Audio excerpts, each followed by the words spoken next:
नमस्कार, आप सब लोगों का स्वागत है आरएमएस क्लासेस पर। आज की इस वीडियो में हम लोग पढ़ेंगे साउंड चैप्टर का जितने भी क्वेश्चन है, ठीक है, चाहे वो अति लघु हो, लघु हो, दीर्घ हो, सारे क्वेश्चन का हम सॉल्यूशन देखेंगे, ठीक है। तो वीडियो को आखिर तक देखिएगा, ध्यान से देखिएगा और समझ कर देखिएगा। चलिए हम आते हैं क्वेश्चन नंबर फर्स्ट पर, ठीक है। तुमको क्वेश्चन नंबर फर्स्ट में क्या दिया है उस पर हम बात करते हैं। क्वेश्चन नंबर फर्स्ट में तुमको कह रहा है कि ध्वनि तरंगे को यांत्रिक तरंगे क्यों कहते हैं, ठीक है। शायद आपको नजर आ रहा होगा क्या है क्वेश्चन है कि ध्वनि तरंगों को यांत्रिक तरंगे क्यों कहते हैं, ठीक है बाबू। चलो, तो जो ध्वनि तरंगे हो जाती है,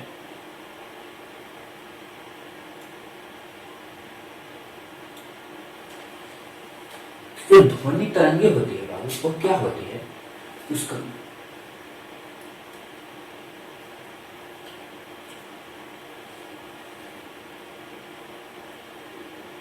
चलो तो यहाँ पर देखो क्या होगा, क्योंकि ध्वनि के आदान प्रदान करने के लिए हमें क्या चाहिए, किसी भी माध्यम की जरूरत होती है, ठीक है। तुम सब लोग जानते हो कि ध्वनि जो है बिना माध्यम के एक जगह से दूसरे जगह पर नहीं जाती। उसके लिए माध्यम क्या होता है, चाहे तो ठोस हो, चाहे तो द्रव हो, चाहे तो गैस हो, ठीक है।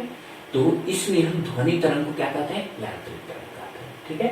यदि किसी भी तरंग को जाने के लिए माध्यम की जरूरत पड़ती है तो उसे हम क्या कहते हैं, यांत्रिक तरंग कहते हैं, ठीक है। और ध्वनि तरंग को जाने के लिए क्या चाहती है, माध्यम की जरूरत होती है। माध्यम किस रूप में रहता है, ठोस, द्रव या गैस के रूप में रहता है, ठीक है। अब आगे बढ़ जाते हैं हम नेक्स्ट क्वेश्चन के ऊपर बाबू, ठीक है। नेक्स्ट क्वेश्चन क्या कर रहा है तुमको, नेक्स्ट क्वेश्चन को देखो। नेक्स्ट क्वेश्चन में क्या दे दिया तुमको कि तरंगे कितने प्रकार की होती है, उनके नाम बताएं, ठीक है। तो तरंग कितने प्रकार की होती है बाबू, दो प्रकार की होती है। एक कौन सी तरंग हो जाती है, अनुदैर्ध्य तरंग जिसे हम लॉन्गिट्यूडिनल वेव कहते हैं, लॉन्गिट्यूडिनल वेव कहते हैं। और दूसरी हो जाती है अनुप्रस्थ तरंग, ठीक है, जिसे हम ट्रांसवर्स वेव कहते हैं, ओके। चलो अब बढ़ जाते हैं नेक्स्ट क्वेश्चन के ऊपर। नेक्स्ट क्वेश्चन में तुमको क्या कर रहा है कि वायु में जो ध्वनि तरंगे होती है वो अनुदैर्ध्य होती है या अनुप्रस्थ होती है, ठीक है। तो हवा में जो ध्वनि तरंगे होती है वो कौन सी तरंगे कहलाती है बाबू, अनुप्रस्थ तरंगे कहलाती है, ठीक है। चलो बढ़ते हैं नेक्स्ट क्वेश्चन के ऊपर। नेक्स्ट क्वेश्चन क्या कर रहा है, किसी माध्यम के कंपित कण का यानी वाइब्रेटेड कण का जो है या वाइब्रेटेड पार्टिकल का जो है मीन मीडियम यानी माध्य स्थिति से महत्तम विस्थापन को हम क्या कहते हैं, क्या कहता है कि किसी माध्यम के कंपित कणों के माध्य स्थिति से महत्तम विस्थापन को हम क्या कहते हैं, तरंग का आयाम कहते हैं या जो हम एम्पलीट्यूड कहते हैं, ठीक है। तो यहां पर तुम गौर कर रहे होगा, इस पॉइंट पर भी तुम गौर कर रहे होगा, ठीक है। तो इस पॉइंट से जो है ऊपर जो गया है, ठीक है, इस पॉइंट से जो ऊपर की ओर जो गया है, ये जो लाइन है, ठीक है, इस लाइन को हम क्या कहेंगे, एम्पलीट्यूड कहेंगे, ठीक है। तो कंपित कणों को माध्य स्थिति को क्या कहते हैं, महत्तम विस्थापन को क्या कहते हैं बाबू, तरंग का आयाम या हम एम्पलीट्यूड कहते हैं। नेक्स्ट पढ़ लेते हैं। नेक्स्ट क्वेश्चन तुमको क्या कह रहा है कि क्या दो क्रमिक शीर्षों अथवा गर्तों के बीच की दूरी को तरंग का तरंगदैर्घ्य कहते हैं। तो बाबू क्या हो जाएगा, क्या दो क्रमिक शीर्ष क्रिस्ट एवं गर्त का क्या इंग्लिश होता है, ट्राउ जिसे बोलते हैं, कि बीच की दूरी को तरंगदैर्घ्य कहते हैं। हाँ बाबू, तरंगदैर्घ्य उसी को कहते हैं। तरंगदैर्घ्य क्या किसको कहते हैं, दो लगातार क्रमिक शीर्षों एवं गर्तों के जो बीच की जो डिस्टेंस होती है उसी को हम क्या कहते हैं, तरंग का तरंगदैर्घ्य कहते हैं। यदि तुम यहाँ पर फिर से देखना चाहो इसमें बाबू, ठीक है, इसी को हम शीर्ष बोलते हैं, ठीक है। इसको हम क्या बोलते हैं, शीर्ष बोलते हैं, और इसको क्या बोलते हैं, हम गर्त बोलते हैं, ठीक है। एक गर्त हो जाएगा और एक क्या हो जाएगा, शीर्ष हो जाएगा, ठीक है। इसमें क्या कहेंगे, शीर्ष कहेंगे। तो इस पॉइंट से यानी शीर्ष से गर्त के बीच यानी यहाँ से यहाँ तक की जो डिस्टेंस हो जाएगा उसी को हम क्या कहेंगे, तरंगदैर्घ्य कहेंगे, ठीक है, जिसे हम क्या कहते हैं इंग्लिश में वेवलेंथ कहते हैं, ओके। चलो अब बढ़ जाते हैं नेक्स्ट पर। क्या प्रकाश तरंगे अनुप्रस्थ तरंगे हैं, तो हाँ बाबू, प्रकाश तरंगे जो कौन सी तरंगे में आती है, अनुप्रस्थ तरंगे में आती है। तो प्रकाश तरंगे कौन सी तरंगे हो जाएगी, अनुप्रस्थ तरंगे। अब हम लोग बढ़ते हैं नेक्स्ट क्वेश्चन के ऊपर। नेक्स्ट क्वेश्चन क्या कर रहा है कि चलो इसमें मैंने अनुदैर्घ्य तरंग, अनुप्रस्थ तरंग, चलो मैंने इसमें तुम लोगों को दे दिया है क्या कि अनुदैर्घ्य तरंग का एग्जाम्पल क्या क्या होगा और अनुप्रस्थ तरंग का एग्जाम्पल क्या क्या होगा। ठीक है, चलो तो अनुदैर्घ्य तरंग का एग्जाम्पल हम लोग फर्स्ट में तो क्या होगा, गैस या हवा में जो ध्वनि तरंगे चलती है उसे हम किसको कहेंगे बाबू, अनुदैर्घ्य तरंग कहेंगे। और भूकंप की जो शुरुआती तरंगे होती है उसे भी हम किस में रखेंगे, अनुदैर्घ्य तरंग में रखेंगे। और जो प्राश्रव्य तरंगे होती है उसे भी अनुदैर्घ्य तरंग रखेंगे। सुनामी की तरंगे, ठीक है, और जो स्प्रिंग में जो उत्पन्न कंपन होती है उसे भी हम किस में रखेंगे बाबू, अनुदैर्घ्य तरंग में रखेंगे। ठीक है, चलिए और एक और है गैस में उतार चढ़ाव। अब आगे बढ़ जाते हैं। अब इसमें मैंने अनुप्रस्थ तरंग का एग्जाम्पल दिया है आपको। तो अनुप्रस्थ तरंग के एग्जाम्पल कौन कौन से हो जाएंगे, प्रकाश तरंग हो जाएगा, रेडियो तरंग हो जाएगा, माइक्रोवेव हो जाएगा, और पानी की सतह पर जो पत्थर फेंकते हैं जिसे हम छिलकाना बोलते हैं गांव देहात की भाषा में, तो पानी की सतह पर जो पत्थर फेंकने से जो उत्पन्न तरंगे होती है उसे हम अनुप्रस्थ तरंग में रखेंगे। मैक्सिकन वेव में तुम सब लोगों यदि फुटबॉल का मैच देखा होगा तो उसमें देखता होगा कि मैक्सिकन वेव में यानी एक प्लेयर यहाँ से अपना हैंड वेव स्टार्ट किया, ठीक है, और ये ऐसे ऐसे चलते चलता है, ठीक है, यानी फर्स्ट जितने 20 लोगों का जो सेक्शन है वो पहले हैंड वेव किया, और उसके बाद जैसे ही उसने अपना हैंड डाउन किया फिर 20 आदमी का सेक्शन फिर से अपना हैंड अप किया, उसी को हम क्या कहते हैं, मैक्सिकन वेव कहते हैं। ये ज्यादातर मैक्सिकन वेव आपको फुटबॉल मैच में जो आप देखिएगा तो उसमें आपको जनरली मिलेगा, नहीं तो आप हाल ही की क्रिकेट मैच में भी अब जनरली भी चलने लगा है। आगे बढ़ नेक्स्ट क्वेश्चन क्या कर रहा है, किसी तरंग जैसे ध्वनि तरंग की चाल किन दो राशियों पर निर्भर करती है। ठीक है, तो किसी तरंग की चाल या ध्वनि तरंग की चाल किन दो राशियों पर निर्भर करती है।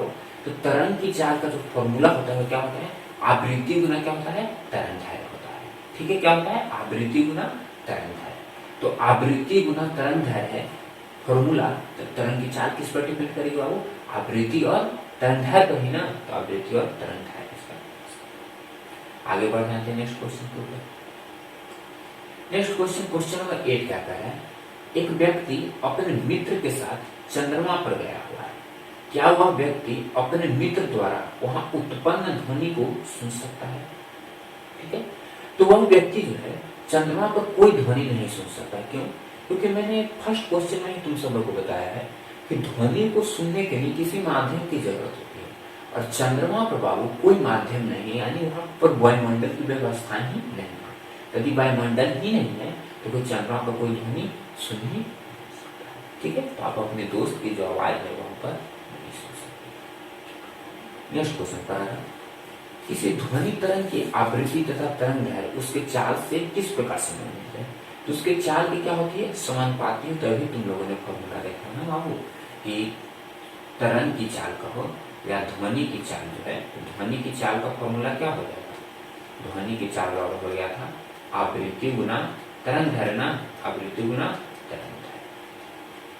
ठीक है, चलो तो तरंग की चाल किस पर, ध्वनि की चाल या तरंग की चाल किसका समानुपात होगा, आवृत्ति का भी समानुपाती होगा और तरंगदैर्घ्य का भी समानुपाती होगा। ठीक है, और तरंगदैर्घ्य और समानुपाती का मतलब तुम सब लोग जानते हो, यदि एक बढ़ रहा है तो दूसरा भी बढ़ेगा, और एक घट रहा है तो दूसरा भी घटेगा। यही होता है क्या, तरंगदैर्घ्य या आवृत्ति का। अब बढ़ते हैं नेक्स्ट पॉइंट के ऊपर। आवृत्ति और आवर्त काल में क्या संबंध है। ठीक है, तो आवृत्ति और आवर्त काल में क्या संबंध है, तो आवृत्ति का फॉर्मूला क्या होता है, 1 आवर्त काल, और आवर्त काल का फॉर्मूला क्या होता है, 1 आवृत्ति। ठीक है, यानी हम सिंपल भाषा में लिख सकते हैं क्या कि आवृत्ति जो है क्या है, आवर्त काल का क्या होता है, व्युत्क्रम होता है, या तो उसमें क्या करते हैं, उल्टा करते हैं। ठीक है, चलो हम आगे बढ़ते हैं। क्या किसी माध्यम में ध्वनि की चाल माध्यम के ताप पर निर्भर करती है। तो ध्वनि की चाल जो है माध्यम के ताप पर निर्भर करती है, यानी ध्वनि की चाल जो है ताप की क्या होती है, समानुपाती होती है। यानी यदि ताप बढ़ेगा तो ध्वनि की चाल भी बढ़ेगी, यदि ताप घटेगा तो ध्वनि की चाल भी घटेगी। ठीक है, चलो अब आगे बढ़ जाते हैं। नेक्स्ट क्वेश्चन क्या कह रहा है कि वायु, जल तथा लोहे में से किस माध्यम में ध्वनि की चाल जो है सबसे तेज होती है? ठीक है, तो वायु, जल तथा लोहे में से किस माध्यम में ध्वनि की चाल सबसे तेज होती है? तो ध्वनि की चाल जो है सबसे ज्यादा तेज किसमें होगी? इन दोनों में से लोहा में, और उसके बाद किसमें होगी? जल में, और उसके बाद किसमें होगी? हवा में। इस क्वेश्चन में जो तुमको 3 माध्यम दिए हैं उसमें से। ठीक है, चलो अब बढ़ते हैं हम लोग नेक्स्ट क्वेश्चन के ऊपर।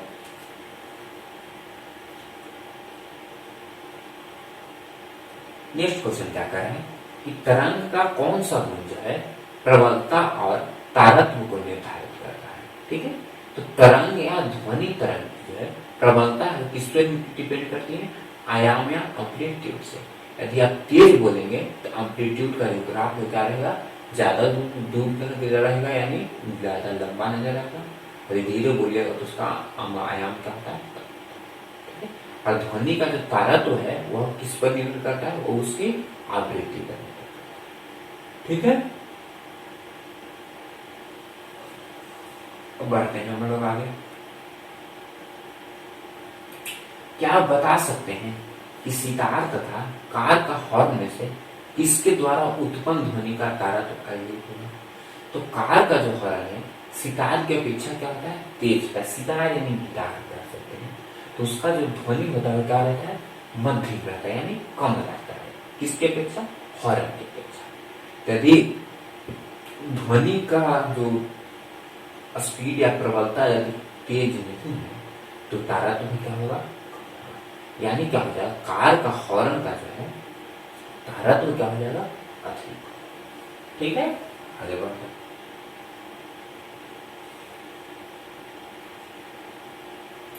सामान्य मानव कान के लिए श्रव्यता परास। श्रव्यता परास के मतलब क्या होता है बाबू? सुनने की सीमा। ठीक है, श्रव्यता परास का मतलब हम क्या लिख सकते हैं? इसका मतलब क्या होता है? सुनने की सीमा। ठीक है, चलो, तो श्रव्यता परास का मतलब क्या हो जाएगा? सुनने की सीमा। तो समान मानव जो है, मानव का जो कान हो क्या होता है?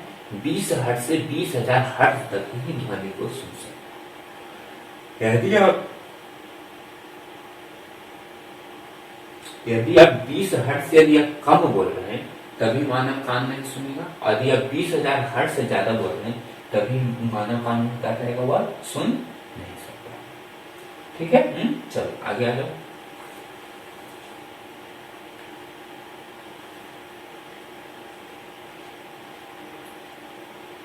दिए गए ध्वनियों से संबंधित आवृत्तियों का परास लिखें। परास यानी रेंज करते हैं। ठीक है, तो अब श्रव्य तरंग और पराश्रव्य तरंग। तो अब श्रव्य तरंग क्या होता है? 20,000 हर्ट्ज से ऊपर की जो आवृत्ति वाले जो ध्वनि होते हैं उसे हम क्या कहते हैं? पराश्रव्य तरंग कहते हैं। ठीक है, 20,000 हर्ट्ज से जो ऊंची आवृत्ति वाली जो ध्वनि होती है उसे हम क्या कहते हैं? पराश्रव्य तरंग कहते हैं। और 20 हर्ट्ज से जो कम आवृत्ति वाले जो है तरंग होती है, ध्वनि होती है, उसे हम क्या कहेंगे बाबू? अब श्रव्य तरंग। ठीक है, आगे आ जाओ।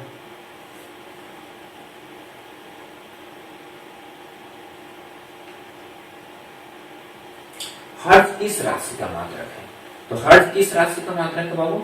आवृत्ति का मात्रक है। ठीक है, आवृत्ति का ऐसा मात्रक क्या होता है? हर्ट्ज होता है। ठीक है, चलो आगे आ जाओ। प्रतिध्वनिया इको क्या कहते हैं? ठीक है, यानी जो रिपीटेड साउंड होता है। जैसे आप बचपन में कुआं में हल्ला करते हुए खूब बार बार तक आवाज आता होगा। ठीक है, तो उसी को हम क्या कहते हैं? प्रतिध्वनि कहते हैं। तो किसी दीवार या सुरंग की सतह से टकराकर पुनः ध्वनि की जो पुनरावृत्ति होती है, यानी बार बार दोहराई जाती है, उसी को हम क्या कहते हैं बाबू? प्रतिध्वनि कहते हैं। ठीक है, चलो आगे आ जाओ। 20 हर्ट्ज से कम आवृत्ति वाले जो ध्वनि है उसको हम क्या कहते हैं? अवश्रव्य, पराश्रव्य ध्वनि। तो उसे हम क्या कहते हैं बाबू? अवश्रव्य तरंग को या तो अवश्रव्य ध्वनि को। आगे आ जाओ। ध्वनि के जो बहुलिक परावर्तन होता है उसका उपयोग कहाँ कहाँ होता है? तो हॉर्न में होता है, लाउड स्पीकर में होता है, मेगाफोन में होता है, कर्णध्वनि। कर्णध्वनि का मतलब तुम जानते हो, जो बहरा आदमी होता है बहरा बूढ़ा बूढ़ी होते हैं तो उनको क्या रहता है, कान में एक मशीन लगा रहता है, उसी को हम क्या बोलते हैं, कर्णपुल बोलते हैं। और डॉक्टर स्टेथोस्कोप तो तुम जानते हो जिसे हार्ट बीट डॉक्टर साहब आते हैं, जिसे हम आला करते हैं, ठीक है। ध्वनि की जो आवृत्ति है 500 हर्ट्ज देती है, आवर्तकाल का मान पूछ रहा है, ठीक है। तो ध्वनि की आवृत्ति 500 हर्ट्ज है, तो आवर्तकाल का मान क्या होगा, आवर्तकाल का फॉर्मूला क्या होता है, 1/आवृत्ति है, आवृत्ति यानी क्या हो जाएगा 1/500 सेकेंड बराबर क्या हो जाएगा 0.002, ठीक है। आवर्तकाल का मान एक ध्वनि के तरंग के आवर्तकाल दे दिया क्या तुमको 0.01 दे दिया है, ठीक है। तो ध्वनि तरंग की आवृत्ति क्या पूछ रही है, आवृत्ति का क्या फॉर्मूला होगा 1/आवर्तकाल, तो 1/0.01 है, बेस में हटेगा तो 100 ऊपर चला जाएगा, ठीक है। यानी कितना आ जाएगा आंसर 100 हर्ट्ज, 100